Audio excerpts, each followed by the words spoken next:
हरियाणा के मुख्यमंत्री नायब सिंह सैनी ने सावित्रीबाई फुले जयंती के अवसर पर बहादुरगढ़ में आयोजित कार्यक्रम में बतौर मुख्य अतिथि शिरकत की। इस अवसर पर उन्होंने सावित्रीबाई फुले को नमन करते हुए कहा कि सावित्रीबाई फुले ने सिर्फ भारत की पहली महिला शिक्षिका थी, बल्कि एक स्वतंत्र व्यक्तित्व और महिलाओं के अधिकारों की प्रेरणा थी। मुख्यमंत्री नायब सिंह सैनी ने शुक्रवार को सावित्रीबाई फुले जयंती के अवसर पर बहादुरगढ़ में आयोजित कार्यक्रम में बतौर मुख्य अतिथि शिरकत की और उन्हें श्रद्धांजलि दी। मुख्यमंत्री ने समारोह के दौरान घोषणा करते हुए कहा कि माता सावित्रीबाई फुले की जयंती को सरकारी स्तर पर मनाया जाएगा। आज मुझे ये खुशी है कि आज ऐसी महान नेत्री माता सावित्रीबाई फुले जिनकी आज जन्म जयंती है, आज इस अवसर के ऊपर मुझे आने का गौरव प्राप्त हुआ है। मैं माता सावित्रीबाई फुले की जन्म जयंती की आप सबको बहुत बहुत शुभकामनाएं देता हूं, आप सबको बधाई देता हूं। एक ऐसी क्रांति की अग्रदूत जिनका जन्म 1831 में हुआ और जिन्होंने महिलाओं के सशक्तिकरण के लिए अपनी आवाज को बुलंद किया, ऐसी माता सावित्रीबाई फुले की जन्म जयंती के ऊपर हम एकत्र हुए हैं। आप सबको बहुत बहुत बधाई है। माता सावित्रीबाई फुले न सिर्फ भारत की पहली महिला शिक्षिका थी, बल्कि एक स्वतंत्र व्यक्ति और महिलाओं के अधिकारों की प्रेरणा भी थी। माता सावित्रीबाई फुले केवल नाम नहीं, बल्कि एक पूरी कहानी है।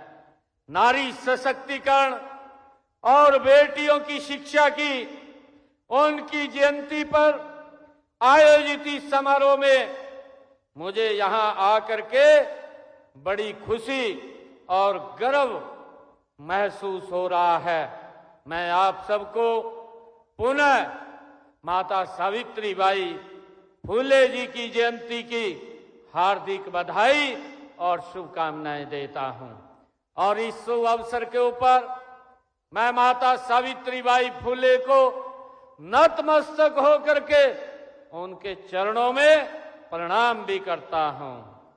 माता सावित्रीबाई फुले का जन्म उस समय में हुआ जब समाज में अनेक कुरीतियां और अंधविश्वास था। जाति व लिंग के आधार पर लोगों से भेदभाव किया जाता था, छुआछूत थी, महिलाओं की स्थिति उस समय में दयनीय थी, उनको पढ़ने का भी अधिकार नहीं था। उन्हें इन बातों का माता सावित्रीबाई फुले के जीवन पर गहरा असर पड़ा और उसी समय उन्होंने इन कुरीतियों को दूर करने और इस अंधकार को समाप्त करने के अधिकार पथ पर चलने की उन्होंने ठानी।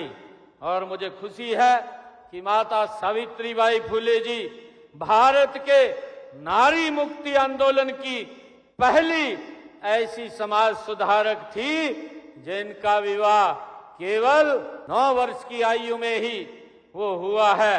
1940 में महात्मा ज्योतिबा फुले से उनकी विवाह हुआ और विवाह के समय वे ज्यादा पढ़ी लिखी नहीं थी और उनके पढ़ने और सीखने की लगन देखकर महात्मा ज्योतिबा फुले जी ने उन्हें आगे पढ़ाया और लिखाया और उनको सिखाया। और आज आजादी से पहले भारत में वह दौर था जब महिलाओं को पढ़ने की भी आजादी नहीं थी।